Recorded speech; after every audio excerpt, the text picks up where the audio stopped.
Hello, my name's David Seaman, and this is the Three Lions podcast.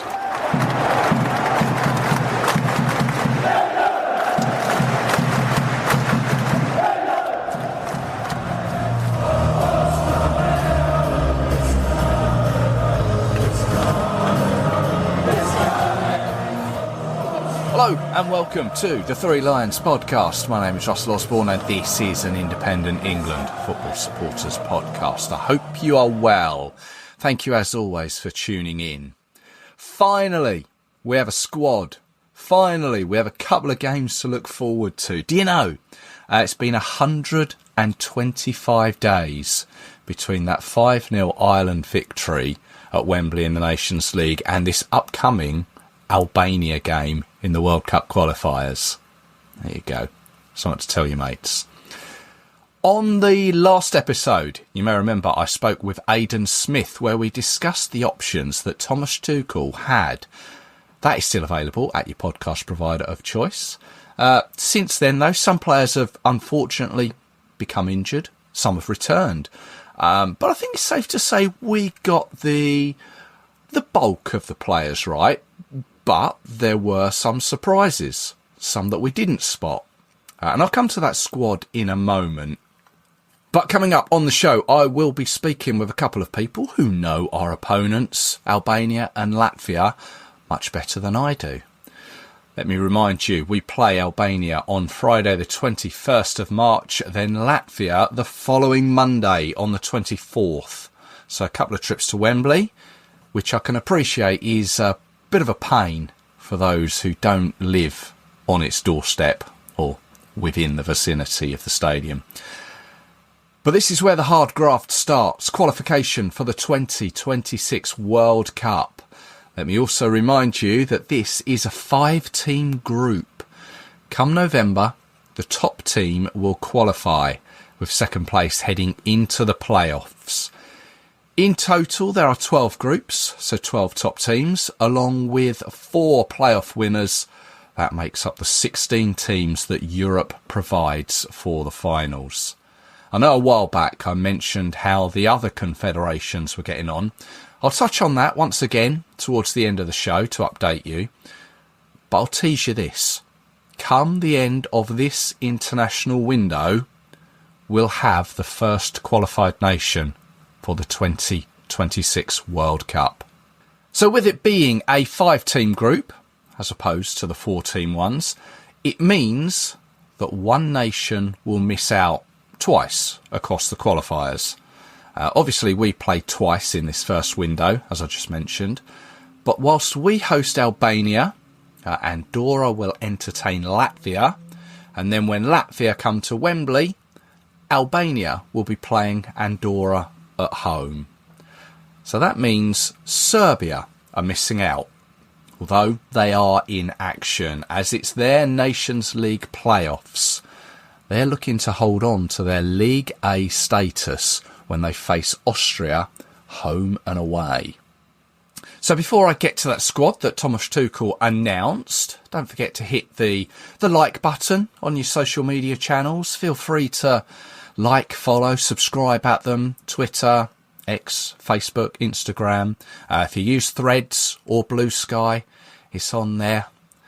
It's on there too. Spread the pod about. Tell your mates. Pop it in the family WhatsApp group. If they're England fans, then they need to be aware of this. Also, there is the Ko-fi account. If you want to help the podcast along and contribute to its hosting, then you are more than welcome. Just head to ko-fi.com/3 Lions podcast. ko-fi.com/3 Lions podcast. Any contributions are gratefully received. Thank you. Okay, that squad. Now, the FA took us by surprise by dropping it at 9 a.m. Friday morning, then following up with Tuchel's press conference a couple of hours later. But before the announcement, the BBC's John Murray, nice guy, he's been on the show before, he broke the news that Miles Lewis-Skelly and Dan Burn would be included, and there were rumours circulating around Marcus Rashford too. So once it did drop, my initial thoughts were, wow, we're actually more hampered by injuries than I'd really considered. But then I started to look through it, and I began to put two and two together, and realising that with his 18-month contract, his eyes are fixed squarely on the 2026 World Cup finals. He's gone for experience rather than looking to the future. And I say about the injuries, when you look at the defence, the inexperience, international inexperience, there seems to be quite a bit of that, especially if you exclude Kyle Walker. I think it's very fortunate that we've been drawn at home to both Albania and Latvia rather than Serbia in Belgrade. But that's not the situation, so I guess we needn't worry about that. But I'm sure you're aware of the highlights of the squad, so let's run through it with all the usual figures. So it is a 26-man team. We've got 4 goalkeepers: Dean Henderson, Jordan Pickford, Aaron Ramsdale and James Trafford. 9 defenders: Dan Burn, Levi Colwell, Mike Gay, Reece James, Ezri Konsa, Miles Lewis-Skelly, Tino Livramento, Jarell Quansah and Kyle Walker. In midfield, Jude Bellingham, Eberici Eze, Curtis Jones, Jordan Henderson, Cole Palmer, Morgan Rogers and Declan Rice. Then 6 forwards: Jared Bowen, Anthony Gordon, Phil Foden, Harry Kane, Marcus Rashford and Dominic Solanke. It is a squad with 664 caps across it, 110 goals, an average age of 25.7. Now, the oldest player is Kyle Walker at 34 years of age. Jordan Henderson is also 34, but Kyle Walker was born, I think he was about 20 days before Jordan Henderson. The youngest player, Miles Lewis-Skelly, at just 18 years old. Harry Kane, 103 goals, 69 caps. He is top of both of those lists. It is a squad with 3 from Crystal Palace, Newcastle United and Chelsea, 2 from Liverpool, 2 from Arsenal, and 1 from Everton, Southampton, AC Milan, Real Madrid, Ajax, West Ham United, Manchester City, Bayern Munich, Tottenham Hotspur and Burnley.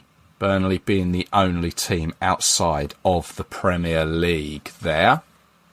So how are you looking at it? How are you looking at this squad? Are you happy with what appears to be Tuchel and his short-term vision? Or do you see it as a squad that isn't really looking to the future? It's a tough one to call, really. Tuchel has been brought in with the sole objective of qualifying and winning the World Cup next year. What follows that at this moment in time isn't on his radar. Some people have been saying that it could quite easily have been a squad Gareth Southgate would have selected. I kind of get that, yeah. 4 goalkeepers, though, does seem a waste of an outfield space, in my opinion. Then, of course, Jordan Henderson is the standout call-up there. Now, he last played for England in November 2023 in the 2-0 win over Malta. He's now 34. He'll be 35 in June. And there's no doubting he has experience. He's currently top of the Eredivisie with Ajax. Although it's worth noting that he was part of the Ajax team that lost to the Latvian side RFS in the Europa League in January. I don't want to go too overboard on Jordan Henderson. He brings quality to the team. But there are a couple of players that maybe I would have put in before him. Marcus Rashford has caused some debate, but I'm on board with that. He looks to have a spring in his step. Now he's at Villa, and that can only be good all round. Phil Foden.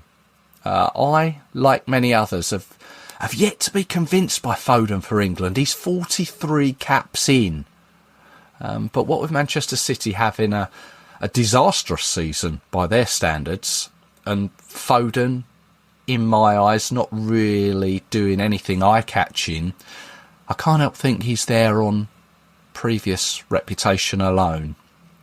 What I do think is that Tuchel has the opportunity to play pretty much all of those players across both games. Maybe not all four keepers, but both the Albania and Latvia games could see two very different starting lineups, just to give him more experience, more options, to try out new things. I think it would be silly not to. So who missed out, and for what reasons? Well, the first major absentee in my eyes was Conor Gallagher. He's been establishing himself quite well out in Madrid. He scored the equaliser in the Champions League Madrid derby recently. You may have seen that. I think he can count himself very hard done by. Jack Grealish didn't make the cut either, perhaps not unsurprisingly. Ben White, well, he's made a slow return to the Arsenal team following his knee injury, and I'll come to more of him in a bit. But there was no Morgan Gibbs-White or Angel Gomez, who had both appeared for Lee Carsley last year. Then there are those who are currently injured, and this is quite a list. John Stones, Harry Maguire, Trent Alexander-Arnold, Lewis Hall, Kobbie Mainoo, Bukayo Saka, Noni Madueke, Ollie Watkins. 8 names there that all surely would have been considered had they have been fit. Now I'm going to deviate a little bit now, but I think it explains a little as to why some other players haven't been selected. The under-21s, they have a couple of friendly fixtures against France and Portugal. They're actually on the same nights that we play Albania and Latvia, which is a little bit of a head-scratcher, if you ask me. I don't know why they've arranged them like that, but it is what it is. Later in the year, there is the under-21 Euros being held in Slovakia. We're the holders, if you remember. We beat Spain a couple of years back. So there are a few players that you may have thought would have been a shoo-in for Thomas Tuchel's first squad, but they've actually been selected for this under-21 squad. This is a team, once again, managed by Lee Carsley.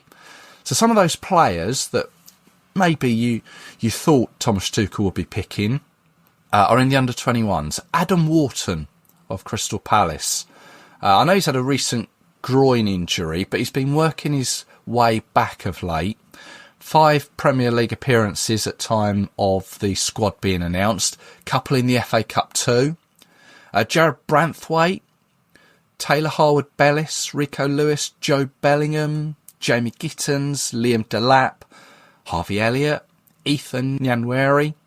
All names that have been thrown about as being senior squad contenders. So I think you could look at those as the FA focusing on the Summers Euros, much in the same way Tuchel is looking at the experience that he's brought in.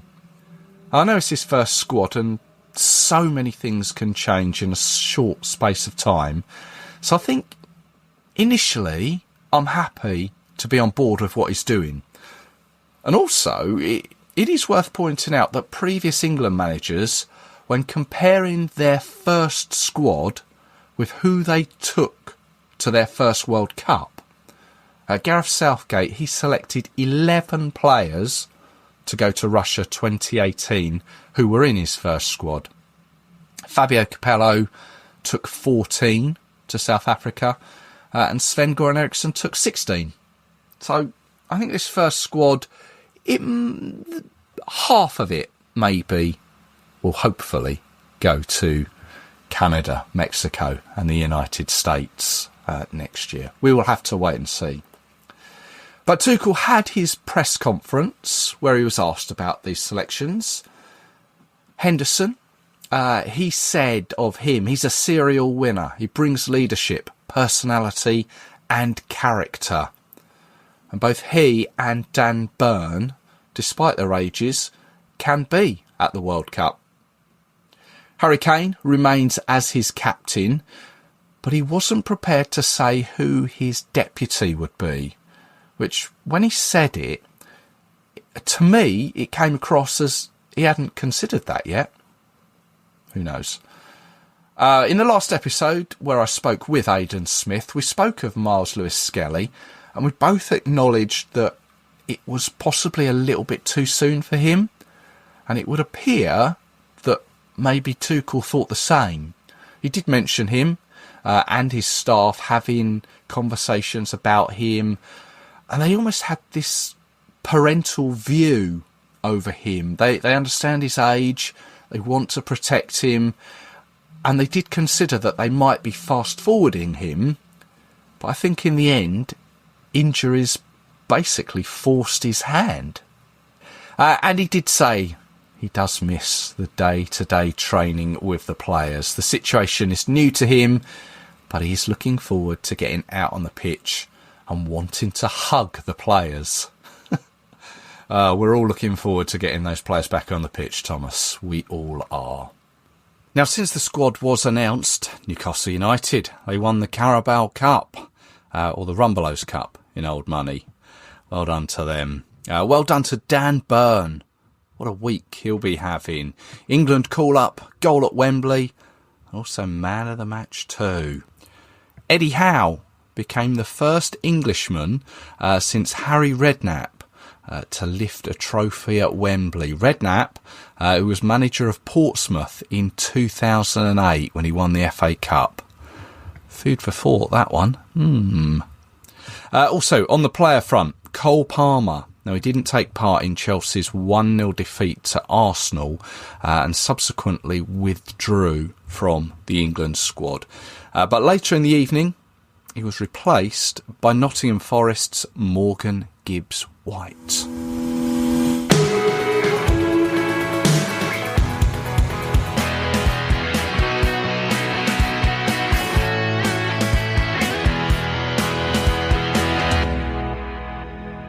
Now, we face Albania at Wembley on Friday the 21st of March. It will be the 7th meeting between the two sides. The record? Well, it's in England's favour. Played 6, won 6. Although I'm not going to get carried away with things like that. We had quite the record against Greece, you may remember, until last year. You don't need me to remind you of what happened there. But our first meeting with Albania, well, it was only back in 1989. And our last meeting with them was 2021 World Cup qualifier at Wembley, a 5-0 win to England thanks to goals from Harry Maguire, Jordan Henderson and a Harry Kane hat-trick.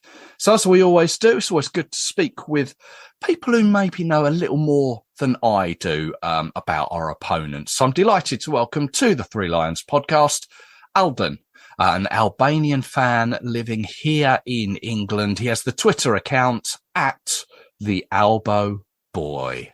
Alden, hello there. Hello. Thank you very much for having me on here. It's a real honour. Oh, thank you very much. Thank you very much for joining us. You're born in England, but have a very much an Albanian feel to yourself. Is that right? Yeah, that's correct. What does it mean to you to be Albanian, but sort of English as well? And what does the national football side mean to you?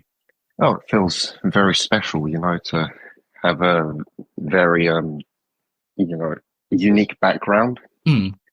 It feels very good to be Albanian. We have a very proud culture. I mean, we have a lot that live abroad, but we never forget where we're from. So yeah, don't forget those roots. Yeah, we never forget those roots. Those sort of things are passed down from your parents, I guess, are they? Yeah, of course. So we're talking just before the Albanian squad is announced. We'll come to maybe some of the players that may be part of that in a moment. But it's a group that we're all in, features yourselves, Albania, England, ourselves, Latvia, Andorra and Serbia. When that draw was announced, what were your thoughts on it, and how did you feel that Albania could do in the group? Well, first of all, it was really kind of mixed thoughts because, well, one, the group is tough, and two, I mean, I'm happy that, we get to play England because it's always special for me that I get to attend the game. But the big elephant in the room, as you might know, is the fact that we're in the same group with Serbia. Yes. Yeah. Which, in my opinion, should not be allowed to happen, but it is what it is. Just for those of us that maybe don't know, do you just want to give us a brief outline of why you feel that? Well, a very tense history, political reasons, and of course what happened last time we played them, which you might know with the drone and everything. Yeah. Hoping that there won't be any repercussions of that. Let's hope not. Yeah. Who do you see as group winners? I'm asking, obviously, who you feel could be group winners, and where do you feel Albania could they cause an upset? Well, first of all, I think England should be winning the group. I don't think England will get maximum points because I think that's happened only once back in 2016, I believe. And second, I mean, if my heart would obviously say us, and I think if we play to our full potential, we can do it, definitely. But it's probably likely going to be Serbia. I think they're more experienced. They do have a better squad. Not to say our squad is bad. Our squad is good and capable. But yeah, it will depend on how we play. And if we play like we did in the Euro qualifying cycle, we can get second. I do believe that. But it's going to be difficult, of course. Yeah, I'm glad you mentioned the Euros because obviously you were part of that last year. Although finished bottom of a group that featured eventual winners, Spain, Italy and Croatia were in there. Probably remembered most for that first minute goal against Italy in Dortmund. Yeah. I remember watching that. That was literally just sat down and I was on my feet again. Yeah, I remember my dad was getting ready to record when they went near the box, and I'm like, wow, we scored. That was, yeah. Did you go out to Germany? Yes. Oh, you did? Okay, tell us a little bit about that. How was that? Because I think from memory, there were a lot of Albanian fans made the trip, wasn't there? Yeah, I mean, it's an experience. It's a big occasion for a small country like us. It was only our second tournament. Yeah. Hopefully the third one comes in 2026. Yeah, it was a second tournament. It was great atmosphere. Yeah, it was just once in a lifetime. You just had to be there. So what games did you see for Albania? The Italy one, the Croatia one. Okay, so the ones in Dortmund and Hamburg. But yeah. Yeah, no, Dortmund. I thought, was that the game where it absolutely chucked it down before kickoff? Was that? No, that was Germany Denmark. 16. Yeah, that. So it was also the same when we played the Netherlands in Dortmund. Yeah. It absolutely hammered it down, and I thought it was the same for that game. But yeah, I remember where I was watching that Albania Italy one, and the fact that he scored so early. It's always great to see the underdogs take a goal like that, and especially in the way that it did, and it threw the Italians for a little while. Yeah, they sadly, got back into it rather quickly, but yeah, it was still those 10 minutes. We'll never forget them. I bet. I mean, and then you got a draw against Croatia in Hamburg. Looking back on the Euros, was it, regardless of the results and where you sort of finished in the group, was it a positive tournament? I would say it's mixed because before the tournament, because of the group, we were expecting 3 losses, and say if we would get a draw, we would have maybe taken that. But when you look back and the way the games went, we could have, for instance, Italy, we scored early on and then we just sat back the rest of the game. We could have, played a bit more positively. I think the Croatia game was the one where people are most angry at, because first off, we were brilliant. And then second half, again, we decided to sit back, and then they scored 2 goals they never should have scored, and then we thankfully got the equaliser. That was a game we could have won. We actually should have won. So is that tournament, has it sort of stemmed confidence going into these qualifiers? I don't know if it has. I mean, the Nations League was a bit disappointing, of course, getting relegated to League C, the same league as San Marino now. But yeah, I mean, it will just depend if we can show up, because I know we can. And even the Nations League, we had 2 good games against Ukraine and Georgia where we played very well, but the other 4 were not so good. So yeah, I guess we will see. Yeah. I mean, for those that maybe don't know, Albania are actually managed by Silvinho, who is a former Brazilian left back. Arsenal fans will be aware of him, as will Barcelona and Manchester City fans. He's stuck around for a little while now, hasn't he? Seems to have built up a positive rapport with the players. Yeah, he's been around for 2 years, and he brought this new energy and new spirit in the Euro qualifying cycle, which we were missing. And he had us playing refreshing football. A bit recently, though, with the Nations League, he's made some questionable decisions, I would say. He has his favourites, some players. Right. And he does, like I said, during the Euros, the first red flag where he decided to sit back after going 1-0 up. I understand the opponent were strong in the Euros, but it was a missed opportunity, like I said. Yeah. But yeah, he's definitely has done a very good job. We are thankful to him, and I hope he can continue that. So you think he'll be around for a little while longer? He'll be around for this cycle, I think. Okay, yeah. His contract runs out in December, so. Okay, right. So it's take Albania to the World Cup or bust, is it? Yeah, pretty much. Gotcha. Now the game is going to be on the 21st of March. We mentioned the last game there was a 5-0 win for England. A game you went to. What are your memories of that one? I mean, I don't really want to remember it, but I just hope it's not going to be that bad. I don't think it will. We are a lot better now than we are then. So right. I would hope that we can at least put in a positive outing. As for the last World Cup qualifying, we finished 3rd in all fairness. We came quite close. We were 2 points away from the playoffs. So, we are better now, and I would like for us to at least make the playoffs. It'd be historic. We've never done it before. So, I think. It sounds like that you are capable. We are capable. Yeah. Definitely. Well, the players you've got are capable, and as I say, we're talking just before that squad is announced. Now, the last time we did play, I remember there being a lot of talk around one particular player. He played for Chelsea at the time. Breuer, yeah. That's right. In the end, I don't think he played, but I think he's still at Chelsea, but he's gone out on loan and he's currently at Everton. Is there still the hype around him? We would all like him to succeed. He is still a talented striker. He's by far still our best striker, regardless. But his career hasn't gone the way we wanted it to go. It's still early for him. He's only 23. So he does still have the time. But that injury he suffered, the ACL, it's very hard for a player to come back from that. Like I said, he's still our best striker. If he's fit, he starts, no question. I really hope he can. He is back in training for Everton. I don't know if he's going to be in the squad. It's like a 50-50. Gotcha. But if he is, I'm guessing he comes off the bench against England. Right. I don't think he'll be rushed in straight away.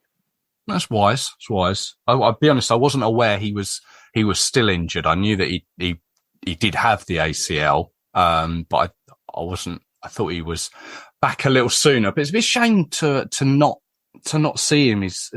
Remember at the time there was so much talk about him. Obviously wish him well, and he comes back at his own pace. I think he is the only player of note sort of in England. Is that right? Yeah, I would say so. I mean, we've only ever had, I think, that actually play for Albania. We've only had 3 that have played in the Premier League. The other 2 being Lorekatana, who was at Sunderland, and Strakosha, who was at Brentford, who left in the summer. Okay. So, yeah, I think to English fans, he's probably the most familiar name. So who else is likely to be in the squad that you could recommend to us? I did looking through a recent squad, I know a lot play sort of in Serie A in Italy, don't they? Yeah, a lot. Yeah. Well, one would be Christian Aslani, who's at Inter Milan. And he is, 22, he's a midfielder. He's very composed, disciplined. He's very good at passing. He mainly is on the bench. We'd like him to play a lot more. But, when he does play, he gives a decent outing of himself. I mean, yesterday against Feyenoord, he had a very good performance, delivered a very good long ball that led to the first goal Inter scored yesterday. Yeah. So he's one. I'd say our defense is pretty solid. I mean, centre-back, we've got decent depth there, of course. We've got Berat Jimshita, who plays for Atalanta. He's the captain. He's experienced. He's a leader, pretty much. Right. And at the left-back, also, Mario Mitai. Now, he does play in the Saudi league, so some might think, his level's not that high. But no, he's a very good left-back. He's 21. He's, offensively, defensively great. He's one of the... I trust him, honestly. Okay. And he's very good under pressure. What I mean by that is when the team presses you, which is what England are going to do. So, I do trust him that he can handle whoever plays right wing for England. I don't think it'll be Saka. I think he's injured still. Yeah. So whoever plays right wing, I think he can handle him. Okay. I also noticed that I think there's a player up in Scotland, is there, for Rangers? Yeah, Nedim Bayrami, yeah. Is he a regular for Rangers? He was. He's more on the bench now, I think. His performances recently have been kind of underwhelming, but he, is still a good player when he places maximum. I mean, he did score the goal against Italy, if you remember. But yeah, he was better when he was at Sassuolo. No, at Empoli, sorry. He was better when he was at Empoli. Okay. There's also at Besiktas, Ernest Mulci, who's he's a very technical left winger. Can glide past players. He doesn't get as much game time for Albania as we would have liked him to, but I think he will do now. Recently, he's gotten more. I think he can be effective for sure. Some other English fans that probably support Bristol City might be aware of Anis Mehmeti, who's got 11 goals in the Championship this season. Okay. He will likely be called up. He hasn't played for Albania since 2023, so he'll be one that returns. Right. Okay. So a few players there that to look out for. Are you going to the game? Yes. So Of course. How do you go to the game? What team do you support? Who are you cheering for? England or Albania? Well, of course, I'm going to have to go with my origin. It's going to be Albania, obviously, but I do support both. Gotcha. Must put you in quite a position. Yeah. Thoughts on a scoreline. What do you reckon this is going to end up as?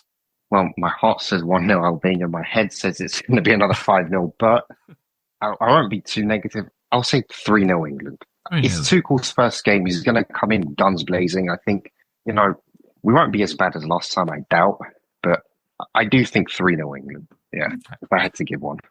And just from an England perspective, how are you with Thomas Tuchel? I think it's a very interesting appointment. I definitely was not expecting it. Right. I think I'm happy for it. I mean, he's a very good manager. I don't know how, because club and international are very different. Yeah. So I'm looking forward to see how he does. And of course, I have great memories with him at Chelsea. So, hopefully he brings it home. I think we're all hoping that it's going to be an interesting ride. I think that is that's what it's going to be. So good. Tell us about the Twitter account. Is it at the Albo Boy? How long have you been doing that? Well, for I think just over 2 years now. I mean, I don't really post much. I more just look at things, football related, non-football related. Yeah, I like to interact with people. Yeah, on there. So cool. Yeah, that's pretty much about it. All right. Well, maybe we'll see a few photos of Wembley come a few days' time. Alden, thank you very much for joining us. Appreciated. Maybe when the return leg comes around, we could chat then. I don't know if you've been to the new ground in Tirana. Have you seen that? Oh yeah, I've been. I mean, I literally one time just walked in. There was no security or Oh, anything. really? Walked in there and saw it. Yeah, Well, yeah, perhaps, when is that? I think that's November time. November the 16th, I think, something like that. Oh, there he is. He's got it all in the diary. I like that. Maybe nearer the time we can chat and you can tell Hopefully, tell us a yeah, little bit qualify. about Tirana and some things to look out for. Yeah, for sure. Yeah.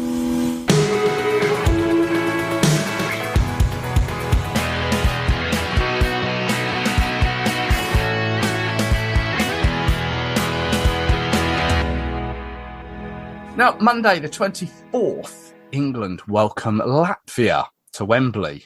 Now, to a certain extent, this is quite a remarkable game as it sees the first meeting between the two sides and now means that there are only 3 European or UEFA nations left for England to play, those being Gibraltar, the Faroe Islands and Armenia.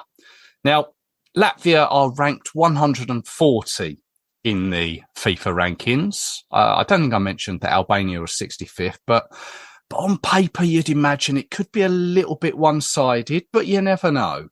But here to have a chat with me, all about Latvia and something we can learn a little bit more about, I'd like to welcome to the Three Lions podcast, Paulius Jakelis, a Latvian TV sports commentator. Paulius, hello there. Hello, pleasure. Thank you very much for joining us. A Latvian TV sports commentator. I didn't think I'd be speaking to someone of that stature. yeah. I work for the one of the biggest channels that broadcasts sports in Latvia, and I also I'm Lithuanian. I'm not even Latvian, but I live here for half of my life, and I've been actually in Wembley when Lithuania played against England. I even prepared some of the texts for the English FA match program. So I'm quite familiar about your national team, and it's really a big game coming for Latvia. And I'm not going to lie, it's one of the biggest games for the national team in the history, and people are really looking forward to it. Oh, wow. So are they aware that it's like the first, or people are aware that it's the first meeting between the two of the men's senior team? Yeah, because in Latvia and in general in Baltics, like in Estonia and Lithuania, people, they really follow English football. They watch English Premier League is the most popular foreign sports league that people are watching, talking about.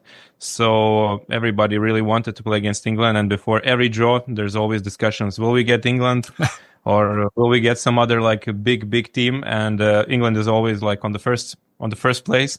And finally, Latvian fans are really happy, really excited to welcome England this year in Riga, in Latvian capital. And also a game in Wembley is going to be really special for Latvian sports community, definitely, and also for the players. Okay. I mean, I mentioned with our Albanian correspondent, Alden, what his thoughts were when the draw came out. And seeing as you mentioned the draw there, when it came out in December, what were your thoughts of the draw and the other teams in it, being Albania, Serbia, and Andorra? Honestly, for me, like these qualifying tournaments, I'm not so hyped about them. I'll be honest. I'm always hyped about big tournaments like the World Cup, European Championship. The qualifying games for me, they don't give me that many emotions as it was when I was younger, let's say. Yeah. But of course, I also really wanted to play against England for Latvian team because I know how much fans would look forward to this game, to play in Wembley, to play against Premier League stars, and it's really a special team. I think in general it doesn't matter the draw. I mean, we understand that Latvian national team is you probably need a miracle to qualify for the big tournament at the moment. Latvian national team, they played in Euros in 2004, but it was a different generation, and they managed to qualify for the final tournament that had only 60 national teams participating, and even amazing results like a draw against Germany. But we understand that football develops with every year, and like 20 years passed by. So Latvia been on the big stage. It's not the first time, but to play against England and to play nowadays when football is, I think, even bigger than 20 years ago, it's really fantastic. And I was really happy after the draw. I mean, I don't care about the opponents with who Latvia will play, because I know that it will be extremely difficult to qualify for the any main tournament. Doesn't matter which one. But of course, I wanted England so badly, and I know that there is really big hype. I have no idea what's going to happen when the ticket sales for the game in Latvia will go. But I think people will buy tickets really, really quickly. Maybe it will be the quickest sold out in Latvian football history. Who knows? Well, we'll come to the away game in a bit. But I'm glad you mentioned the Euros of 2004. There may be some listeners who aren't familiar so much with that tournament. But as you said, it's the one and only tournament that Latvia have qualified for, be it the Euros or the World Cup. And you mentioned that the goalless draw against Germany is I guess one of the biggest result in Latvia's history. It must be, isn't it? I think yes. The playoff games against Turkey to qualify for the Euros, really, really amazing games.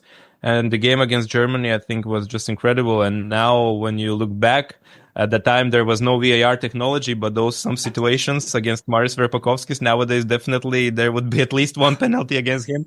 So in Latvia, we like to laugh a little bit about that game and remember this special game. But I would agree that it was the biggest result for the national team ever. Definitely the games against Turkey, the playoff matches when nobody believed Latvia can make it. And of course, this game against Germany, it was something special. But also, I would like to mention that for the second time in Latvian football history, last season, or let's say even this season, Latvian club RFS participated in Europa League main stage, which is really great achievement for Latvian football. Only 15 years ago, we had Ventspils Football Club playing in Europa League main stage, group stage. And now we had RFS, and with some brilliant results like victory against Ajax Amsterdam, a draw against Galatasaray, against Anderlecht, and some nice, real nice results. And 4 players from this club will be in the national team preparing for England games. So it's good that Latvian players have experience on the second biggest stage. I mean, international tournament for the clubs. Yeah, absolutely. Actually, just educate us a little bit about the Latvian Football League. Is it the Versliga? Yeah, it's really called. You pronounce it in the really, really good way. It's Virsliga. It's the Latvian top tier of football. It's the strongest and most professional local sports championship. Of course, I'll be honest with you. I'm not gonna lie. It's completely different if you compare to England, because people are not crazy about football here in Latvia. But step by step, working, the league is developing. The clubs are investing, and especially the top 3-4 clubs, they are growing, and the results in European competitions shows that there is a progress, especially like RFS making into the Europa League, Alden making into the Conference League third qualifying stage. So of course you cannot compare to English Premier League. I mean, it would be it would make no sense at all. But yeah. It's a small league that is developing, I would say, in a good volumes, growing up. The interest from the fans are bigger and bigger, but of course we lack the infrastructure. We don't have like national stadium, and we have plenty of other challenges, but it's a small league that is developing, growing, and I would say the strongest Latvian clubs, they are like they can really compete with the average European clubs in the Europa League and Conference League, and they can be competitive, let's say. But of course it's like to understand, we are not talking millions of euros budgets of the clubs. If you have like 5 to 10 or 20 millions, you are already favorite in Latvian league. So it's just completely different scale in terms of financial aspect. And of course, money impacts everything. But we have players who played in Latvian league a couple of years ago, and some of them play now in for example, in Scotland, or not in Scotland. Tobers played in Latvia a longer time ago, but we have striker from Union Berlin who was a couple of years ago playing in Latvia. We have player who plays in Belgium, one of the top clubs and one of the top scorers. So, I mean, we have players who managed to develop their careers, and maybe not to the top 5 leagues, except maybe Illich from RFS, but we really have some players, and it's like a stepping stone, Latvian Virsliga, for young players to come here, show themselves, and then move to the higher leagues, to like Belgium, Netherlands, or Scandinavia. And if they prove themselves there, maybe they can go to the top 5 leagues. Who knows? Who knows? Yeah, I think on the day that we're speaking, I'm not aware that has the squad been announced yet. Actually, yes. Today the squad was announced, and I can tell you immediately that there are two bad news for Latvian football fans. I don't think those are bad news for English fans because of obviously they are not afraid of any Latvian. We understand the scale and the difference in the quality. But Latvian's captain, Krister Stobbers, who is playing quite well in Aberdeen in Scotland, unfortunately, he will not be able to help for the national team and is a really important player. He's injured, and also a really serious injury for the Robert Uldrikis, who is one of the best strikers in Latvia. He plays in Armenia in the third German Bundesliga. He has ligaments. Yeah. So these two important players will not be available, but everything else you can find. It's already public. I would say there are no big surprises. Maybe Nick Sliede is young talent from RFS, from the Champions Club, who is invited for the first time. But I mean, many players play in local and Latvian league, which is of course not common for English fans. They don't know Latvian league, and that's normal. We have some players, like one player from Lucerne, Switzerland. We have Jaunzems from a Polish extra class. We even have one player who plays in Cambodia right now. We have also Daniels Balods, who just signed not long ago for St. Johnston. We have one player in Romania, one from Norwegia, South Korea, Czech Republic, and Netherlands. But as I said, really no top clubs. And if you would ask me if I think we have any star player, I would say we don't have star players, and it's just like a team, and only collectively, defensively, and with the discipline we can achieve something. But I don't expect points in England. I'll be honest with you. I will be happy if Latvia will be competitive and if the result will not be too big. But that's just my opinion, of course. Yeah, no, that's a realistic expectation. I think that sounds like. You mentioned some of those players there, and I think it is fair to say that people won't be aware of some of those players. But taking a quick look back, some players or some players who supporters of Premier League teams may remember was it Igor Stepanos, played for Arsenal, and probably the most famous, I believe, would have been Marians Pahars, who played for Southampton. Yes, definitely. I would say for English fans, he's probably the most recognizable player because he did well. He scored a lot of goals, and I know that even last year he visited the Southampton, and he also spoke on one of the English podcasts about his memories. And I would also probably I would mention Kaspars Gorkš, who was also playing in England, also played in Premier League a little bit. Not a star player, but I would say some fans of Queen's Park Rangers, maybe they remember him. So yeah, probably I would say these players, and yeah.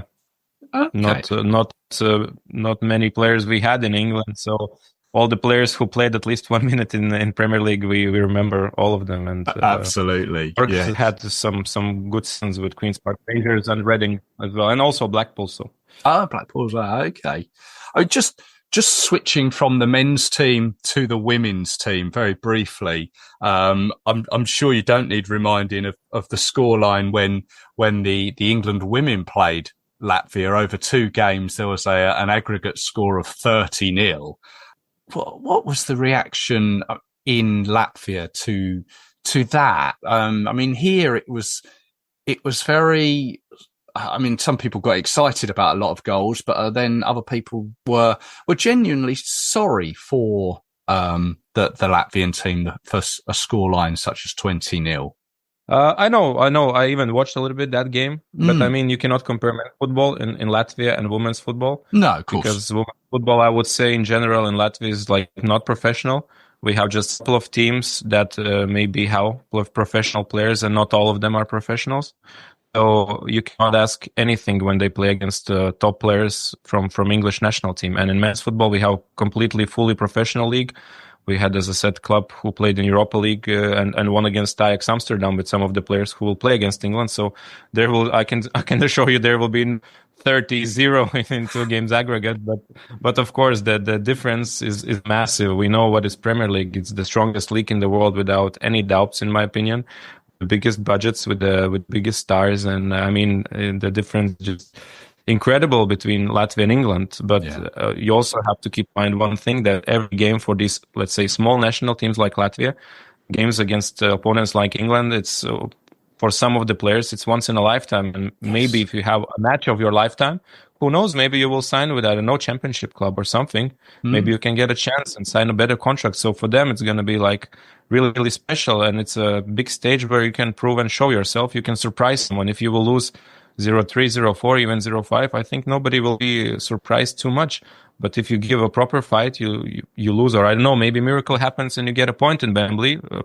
Of course, we understand that most likely this will not happen, but in real life, sometimes incredible things happen. So for these players, for England, it's just one of many games, one of the games where they will not know their opponents, and of course they will come and confidently will want to win. But for Latvians, for many of them, it will be like a dream night. It will be dreams come true to play in Wembley in front of 80, 90,000 fans against these England stars, and they can show themselves. So I'm sure about one thing, they will give everything on the pitch, but of course the quality is completely different. We are better than some teams like San Marino, Andorra, etc. But we understand that we are from the small teams in Europe right now. We are not 2004 Latvian national team, so we have huge respect towards England. But I know that players are not afraid, and especially some of those players who had this Europa League experience last season.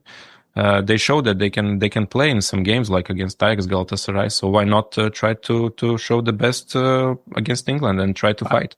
Yeah, absolutely. You mentioned the away game. Let's just round it off by fast forwarding to that one. That's in October, and unfortunately, it's a game I'm not going to be able to make. There's always a game in October that clashes with my daughter's birthday, and it happens to be this one.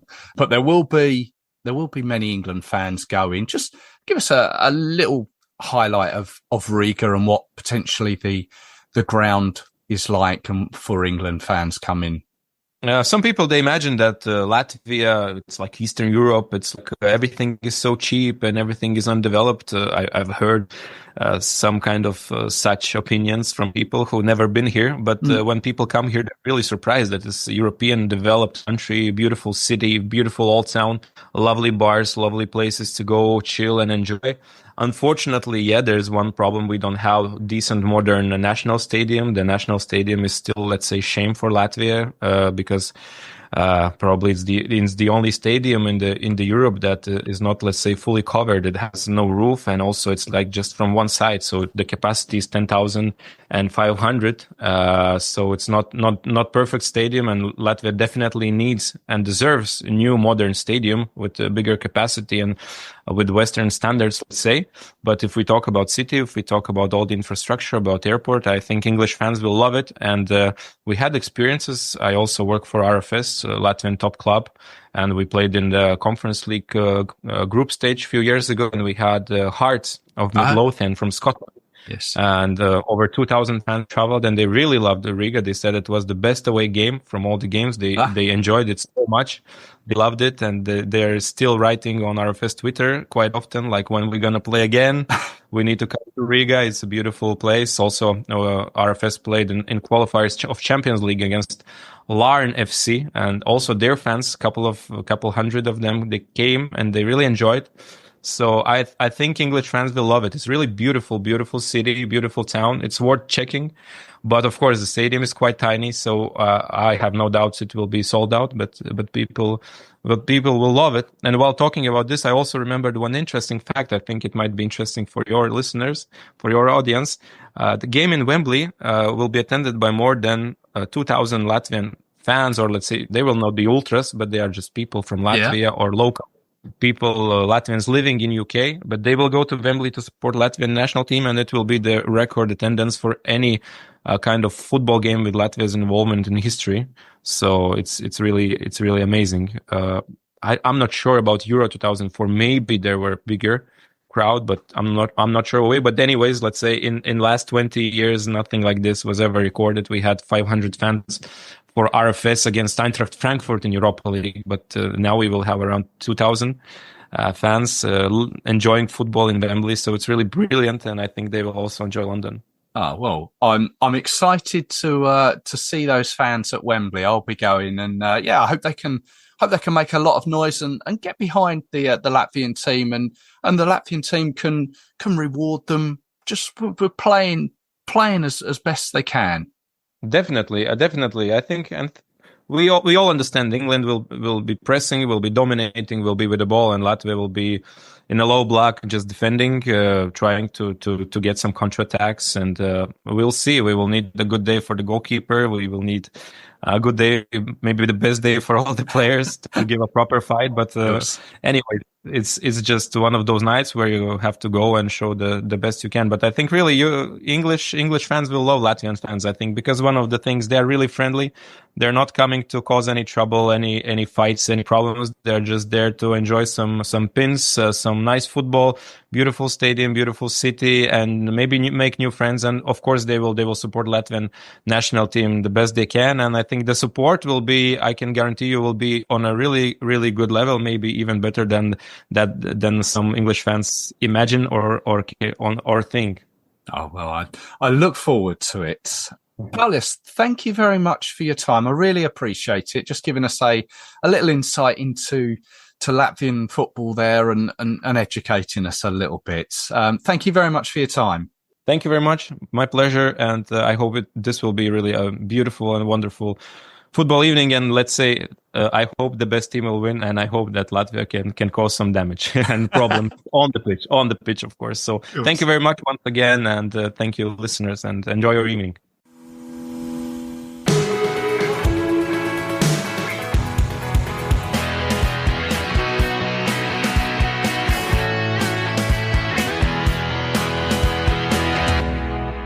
Thanks to both Alden and Paulius for their time there. You can find Alden on Twitter or X at @theelbowboy02. At @theelbowboy02. And Paulius is at Paulius Jakelis. Paulius Jakelis. Go and give them both a follow. Now, back when the draw was made in December, I put together an episode where I looked at where each confederation was with regards to their qualifying. Nothing has since changed, but I'll briefly cover it once again, and then perhaps in the review episode, we'll see the changes. In the Asian section, it's the AFC. There are 18 teams divided between 3 groups of 6, 10 match days. So far, they've completed 6 of them. The remaining 4 to be played this year. Matchday 7 and 8 coming up this month. The top 2 automatically qualify with places 3 and 4 from each group going into a 4th round, which in turn goes into a 5th round, which eventually finds a team to go forward to the Inter-Confederation playoff. As it stands at the moment, Iran and Uzbekistan are 1st and 2nd in Group A. South Korea and Iraq top Group B. Japan and Australia in pole position in Group C. Japan are yet to lose a game. In Africa, or the CAF, this is 9 groups of 6, of which the group winners qualify. Then there's a playoff stage where an extra 1 team will go ahead to that Inter-Confederation playoff. Now, the vast majority of teams have all played 4 matches, with match day 5 and 6 taking place in March. Still a fair way to go, but at present, Egypt, Sudan, Rwanda, Cameroon, Morocco, Ivory Coast, Algeria, Tunisia, and Comoros all top their group. CONCACAF, Central America. There is only space for 3 teams, simply because the 3 hosts all come from that federation. There is no games for these guys in March. Their next window is June. Let's go to South America. It's always the exciting one, isn't it? CONMEBOL. This window sees them play match days 13 and 14 of 18. They have one big league of 10 teams playing each other home and away. The top 6 qualify with 7th place going into that Inter-Confederation playoff. At present, Argentina, the holders, top the league, followed by Uruguay. Brazil are 5th.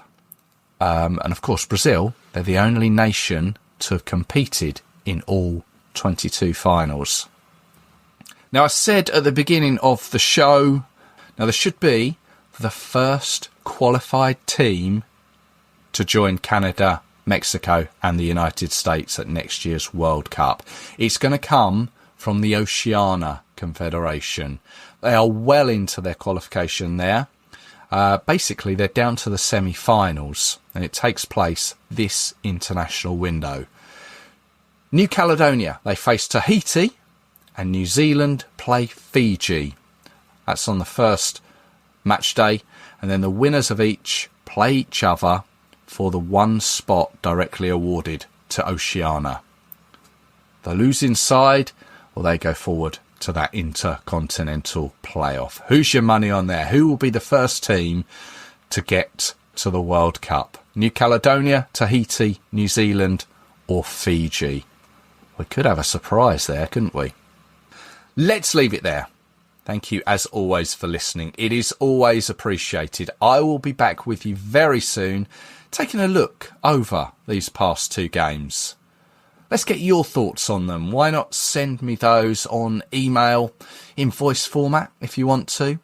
You can do it through Twitter as well. I think there is the voice option there. Just open up your phone, record that message, and if you are doing it by email, send it to threelionspodcast@gmail.com. If you're going to either game, or both of them, or if you're watching them on the telly, enjoy them. So until next time, take care of yourselves. Cheers.